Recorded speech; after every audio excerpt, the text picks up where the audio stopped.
नमस्कार मित्रों, अपने बीच भारतीय जनता पार्टी के माननीय राष्ट्रीय प्रवक्ता डॉक्टर संबित पात्रा जी आपको संबोधित करेंगे। मेरा अनुरोध है माननीय संबित जी से आपको संबोधित करेंगे। संजय जी बहुत बहुत धन्यवाद। सभी पत्रकार बंधुओं का बहुत बहुत धन्यवाद इस प्रेस कॉन्फ्रेंस में पधारने के लिए। बंधुगण, जैसा कि कल शाम से ही हम सबको आशंका था, आज हो गया है।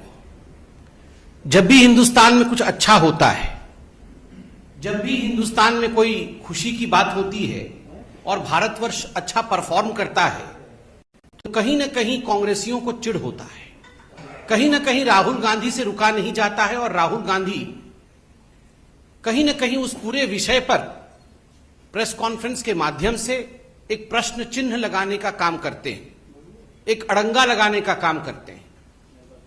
कल का दिन एक बहुत महत्वपूर्ण दिन था। कल तो योग दिवस था ही, किंतु संयोग देखिए कल जिस प्रकार से पूरे विश्व में हिंदुस्तान एकमात्र ऐसा देश बना जिसने एक ही दिन में लगभग 87 लाख वैक्सीनेशन, पूरे देश में ये जो वैक्सीनेशन ड्राइव रहा वो अपने आप में एक ऐतिहासिक मोड़ पे जाके खड़ा होता है। और जिस प्रकार से ये काउंटडाउन कल आरंभ हुआ, लोगों में एक उत्साह, एक उल्लास का माहौल था। सोशल मीडिया में हम देख रहे थे, लोग बात कर रहे थे कि अब 50 लाख हो गया, अब 60 लाख हो गया, अब 59 लाख हो गया, अब 70 लाख हो गया। और शाम तक जैसे जैसे 80 लाख के ऊपर हिंदुस्तान वैक्सीनेशन में पहुंचने लगा, कहीं ना कहीं जो भारत की लड़ाई कोरोना के खिलाफ है उसमें भारत जीत रहा है, उसमें भारत अवश्य जीतेगा, इस प्रकार का एक खबर, एक लहर पूरे हिंदुस्तान में आने लगी।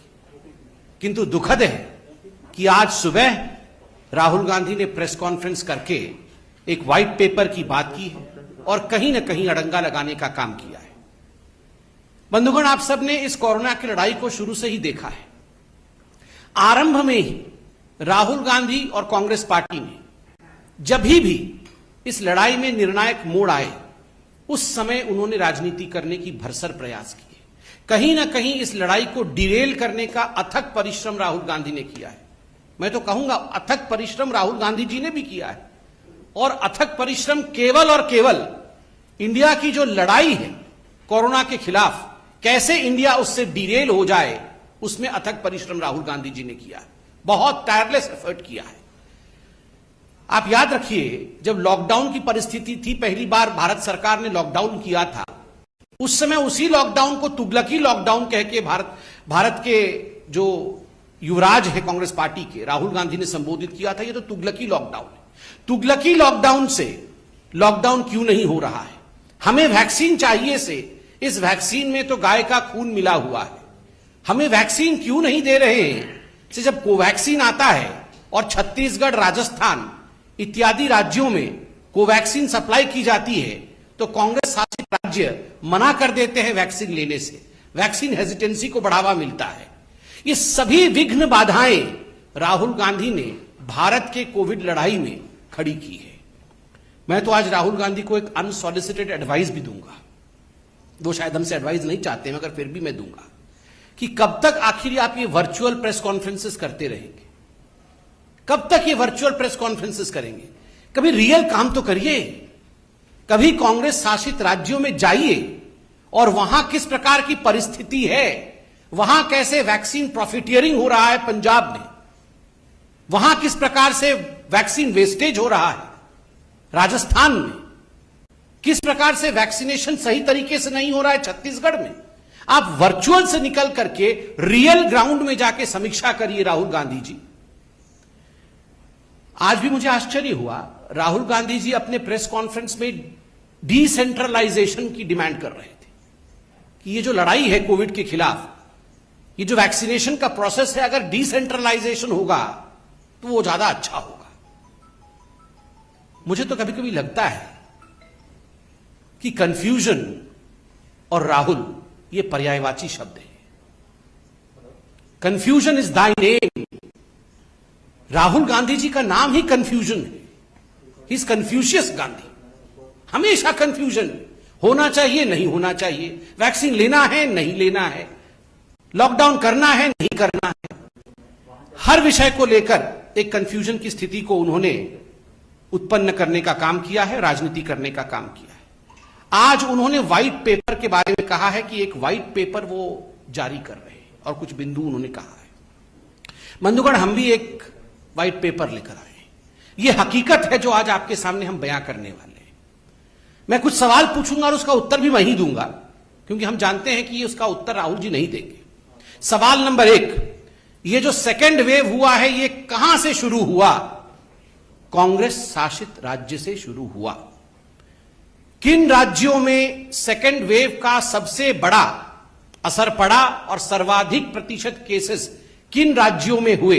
उत्तर, कांग्रेस शासित राज्यों में हुए। सर्वाधिक मृत्यु किन राज्यों में हुए सेकेंड वेव के कारण? उत्तर, कांग्रेस शासित राज्यों में हुए। चौथा प्रश्न, किन राज्यों में वैक्सीन को लेकर हाहाकार मचा? किन राज्यों ने कोवैक्सीन से इनकार किया और उसके कारण वैक्सीन हेजिटेंसी हुआ? उत्तर, कांग्रेस शासित राज्य। किन राज्यों में सर्वाधिक फैटेलिटी रेट, मृत्यु दर सर्वाधिक किन राज्यों में रही? उत्तर, कांग्रेस शासित राज्य।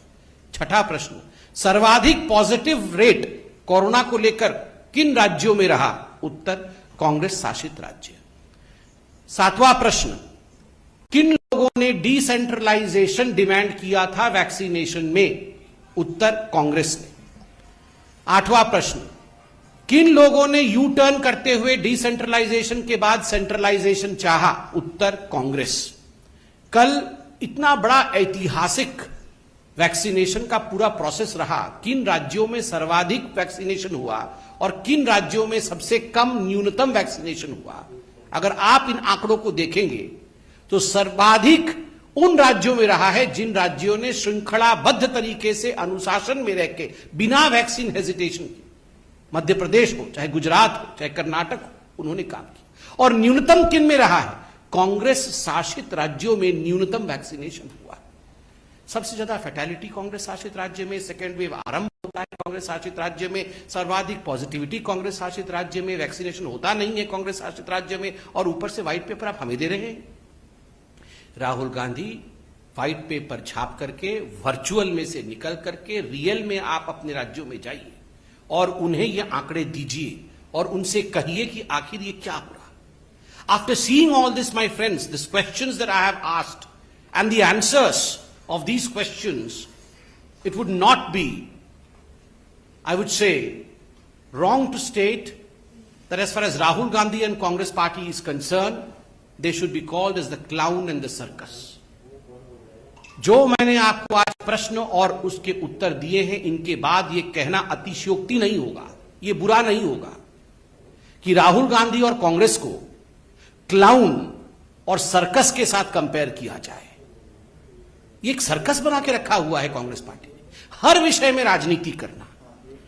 और बंधुगण, पिछली बार जब हमने प्रेस कॉन्फ्रेंस किया था, हमने, भारतीय जनता पार्टी ने एक बहुत महत्वपूर्ण सवाल पूछा था। आज मैं पुनः वो सवाल भारतीय जनता पार्टी की ओर से दोहरा रहा हूं। हम उत्तर चाहते हैं।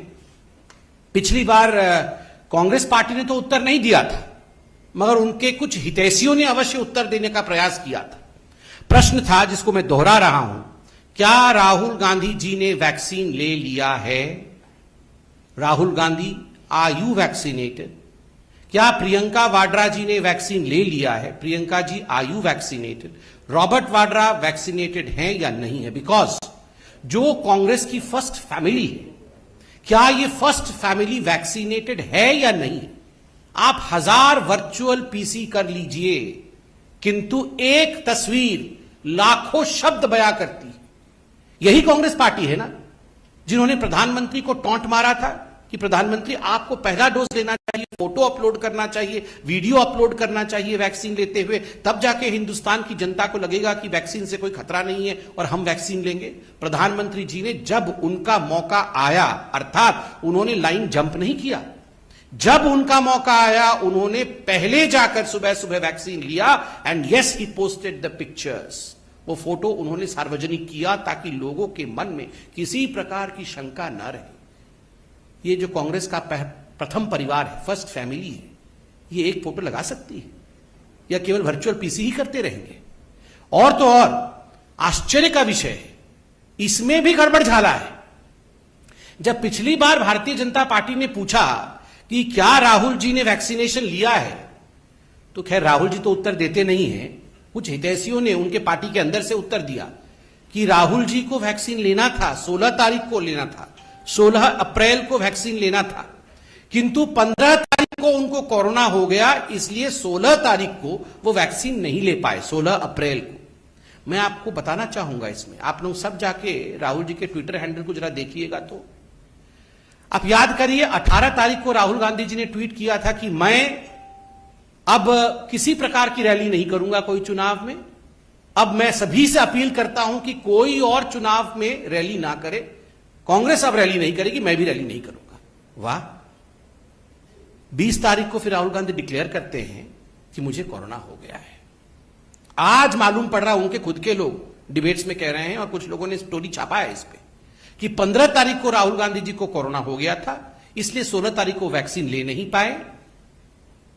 फिर वो जो मोरल हाईग्राउंड लेने की कोशिश 18 तारीख को कर रहे थे कि मैं अब रैली नहीं करूंगा, आप इसमें भी, कोरोना में भी, मैं तो ईश्वर से धन्यवाद करता हूं कि राहुल जी ठीक होकर, स्वस्थ होकर हमारे बीच में आए हैं, किंतु इसमें भी राजनीति कर रहे थे। आप कोरोना हुआ था और आप कह रहे थे कि मोरल हाईग्राउंड लेता हूं, मैं रैली नहीं करूंगा, और उसके 4 दिन बाद आप डिक्लेयर कर रहे थे कि मुझे कोरोना हुआ है। मुझे लगता है बीमारी की हालत में इस प्रकार की राजनीति कभी नहीं होनी चाहिए। बीमारी के साथ राजनीति नहीं होनी चाहिए, वैक्सीनेशन के साथ राजनीति नहीं होनी चाहिए। और इन विषयों पे, चूंकि वो एक पब्लिक लीडर हैं, सारे विषयों पे बोलने का उनका अधिकार है, किंतु क्या वो वैक्सीनेटेड हैं, और अगर नहीं है तो जो उनके हितैषी कह रहे हैं क्या उसमें तथ्य है, इन विषयों पे वो अपनी सफाई दें। आज मैं इतना ही कहना चाहता था। बहुत बहुत धन्यवाद। कोई प्रश्न हो तो अवश्य पूछें।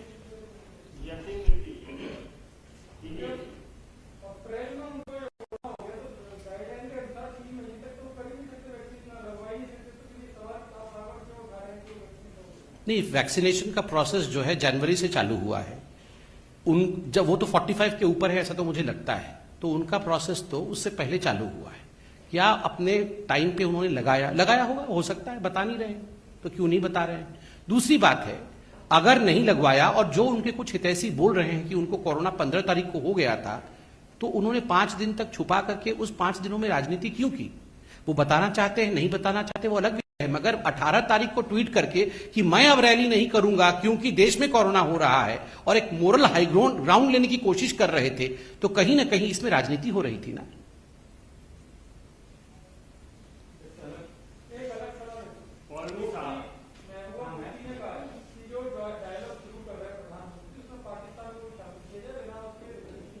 नहीं, no comments from the party on this. इस पे पार्टी कोई कमेंट करना नहीं चाहेगी, क्योंकि किन विषय पे बातचीत हो रही है इस विषय से हम अनभिज्ञ हैं।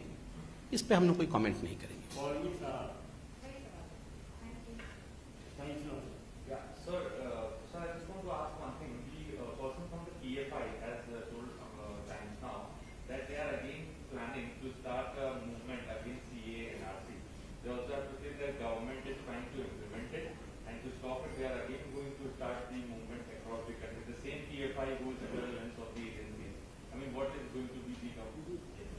See, as far as the CAA is concerned, it is something which has been passed by the highest body in this country, that is the parliament of this country. It will be implemented. So, of course, there would be few bodies in this country, few organizations in this country, few people in this country who would always be fighting against every law. So be it. There are law regulatory authorities in India, they will be looking after this.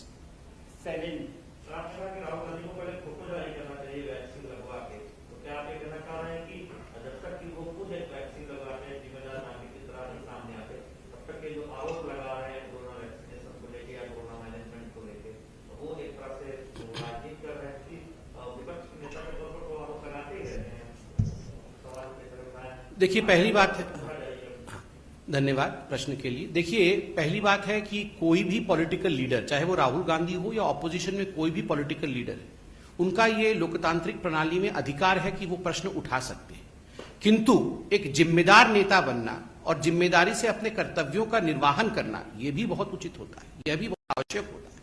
अब देखिए, Congress party ने vaccine को लेकर समय समय पर जिस प्रकार की बातों को फैलाया जिस प्रकार के भ्रम को फैलाया, जिस प्रकार के झूठ को फैलाया, उससे वैक्सीन हेजिटेंसी को स्थान मिला।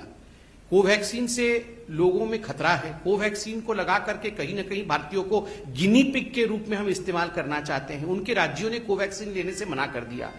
उसमें कोवैक्सीन में गाय का सीरम, गाय का खून मिला हुआ है, इस प्रकार की बातें करना। और देखिए, खुद ही राहुल गांधी ने कहा था कि प्रधानमंत्री जी को पहला डोज लेना चाहिए ताकि लोगों के मन के अंदर से भय और भ्रम मिट जाए। तो उनके ऊपर भी तो वो कानून लागू होता है, उनके ऊपर भी तो उनकी बातें लागू होती है।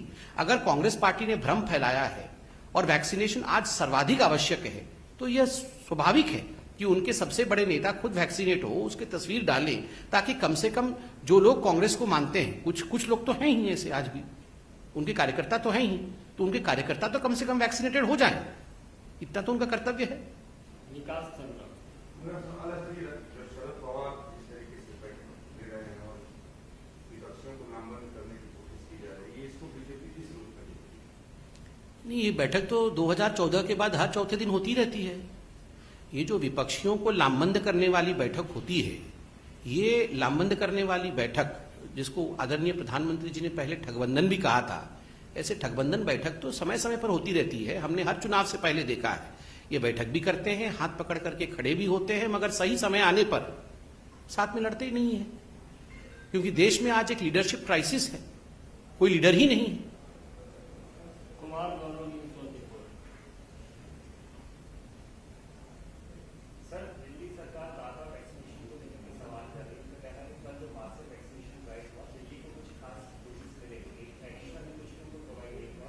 जुलाई का जो कोटा बताया गया है वो 11 लाख डोजेस है, जबकि उनकी रिक्वायरमेंट बहुत ज्यादा है। तो अनइक्वल डिस्ट्रीब्यूशन का मुझे कहना है कि पूरे स्टेट्स को देना। देखिए, इस प्रेस कॉन्फ्रेंस में आने से पहले मैंने दिल्ली के आंकड़ों को देखा था। जहां तक मैं जानता हूं, दिल्ली के पास 10 लाख डोज 21 तारीख को मौजूद थे और उन्होंने 76,000 के आसपास ये वैक्सीनेट किया है। किसने कहा था उनको कम वैक्सीनेट करने के लिए? आप एग्जॉस्ट तो करिए 10 लाख पहले, उसके बाद आपको दूसरा खेप दिया जाएगा। ये देखिए, हमेशा हर विषय पर आक्षेप करना, हर विषय पर यह कहना कि मुझे काम करने नहीं दिया जा रहा है, हर विषय में ये भेड़िया आ गया, भेड़िया आ गया, भेड़िया आ गया, इस प्रकार का जो रोना है, ये अरविंद केजरीवाल जी करते रहते हैं। अब लोग भी जान गए हैं और उब गए हैं अरविंद केजरीवाल जी के इस तरीके से। अब अरविंद केजरीवाल जी और दिल्ली के सरकार की इन बातों पर लोग विश्वास नहीं करते हैं। मैं उनसे आज निवेदन करूंगा कि वो पहले तीव्र गति के साथ वैक्सीनेशन आरंभ करें, बाद में अपनी एडवर्टाइजमेंट और अपने पब्लिसिटी का काम करें। आमोद राय टीवी 9। पंडित जी, राहुल गांधी ने एक बात कहा कि प्रधानमंत्री को आपको उन लोगों को आपको विरोधियों के आपको तो खोजने की जरूरत है, लेकिन उनको मदद करें, उनको अभी रिलीफ देने की जरूरत है, सरकार वालों को मदद करें। देखिए, मुझे लगता है राहुल गांधी जी ठीक से अध्ययन नहीं करते हैं। हर कोरोना पीड़ित को किस प्रकार से मदद किया जा सके, उसके लिए आदरणीय प्रधानमंत्री जी दिन रात एक कर रहे हैं। चाहे जो हमारे ऑर्फन्स हो, जो बच्चे, जो बालक और बालिका अनाथ हो गए, चाहे उनकी चिंता का विषय हो, चाहे व्यापारियों की चिंता का विषय हो, आत्मनिर्भर पैकेज का विषय हो, हर विषय में प्रधानमंत्री जी ने समय समय पर चिंता करके, सभी स्टेक होल्डर्स के साथ बातचीत करके जो भी हो सकता है वो इस देश ने, इस सरकार ने किया है। मगर राहुल गांधी जी को ये कुछ दिखता नहीं और हर विषय में वो राजनीति करना चाहते हैं, ये दुखद है।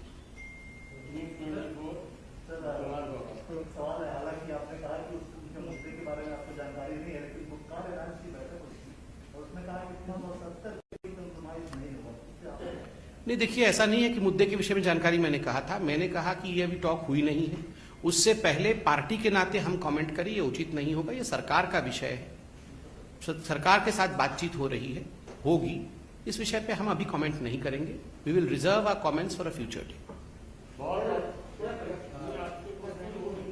पंजाब में किस तरीके से कैप्टन अमरिंदर सिंह और सिद्धू के बीच में अब एक बार फिर से जो है नाराजगी दिखने लगी है, आपको लगता है कि अगर ऐसी सिचुएशन रही तो वहाँ पर वैक्सीनेशन ड्राइव और कोरोना की लड़ाई ये होगी? ये बहुत अच्छा प्रश्न है। देखिए, पंजाब में जो मैंने आपको प्रश्न पूछा था कि किस राज्य में सर्वाधिक फेटेलिटी रेट रहा, आप देखेंगे पंजाब में जो फेटेलिटी रेट रहा था कोरोना को लेके, वो सर्वाधिक रहा था। स्वाभाविक है, पंजाब को एक स्पेशल अटेंशन की आवश्यकता है जहां तक कोरोना मैनेजमेंट का संबंध है। वैक्सीनेशन ड्राइव भी वहां त्वरित गति से होनी चाहिए, किंतु वहां जिस प्रकार से वैक्सीन प्रॉफिटियरिंग हुआ और अभी जो राजनीतिक परिस्थिति पंजाब में है, वहां चीफ मिनिस्टर और बाकी मंत्रियों के बीच लड़ाई होना, कांग्रेस के अंदर एक सरपुटवल होना, बार बार चीफ मिनिस्टर और बाकी मंत्रियों को दिल्ली में समन करना, और कहीं न कहीं वहां एक रिक्तता, राजनीतिक रिक्तता देखने को मिल रही है। तो जनता तो पूछेगी ही, अगर इस प्रकार की राजनीतिक सरपुटवल होगा और राजनीतिक रिक्तता रहेगी तो वैक्सीनेशन ड्राइव चलेगा कैसे? इसका जवाब तो राहुल गांधी जी को देना चाहिए। और हमने कहा, राहुल जी वर्चुअल पीसी से निकलकर पंजाब जाएं और वहां व्हाइट पेपर देकर आएं कि किस प्रकार से पंजाब में वैक्सीनेशन ड्राइव को बढ़ाया जा सकता है और सुचारू रूप से कोरोना को मैनेज किया जा सकता है।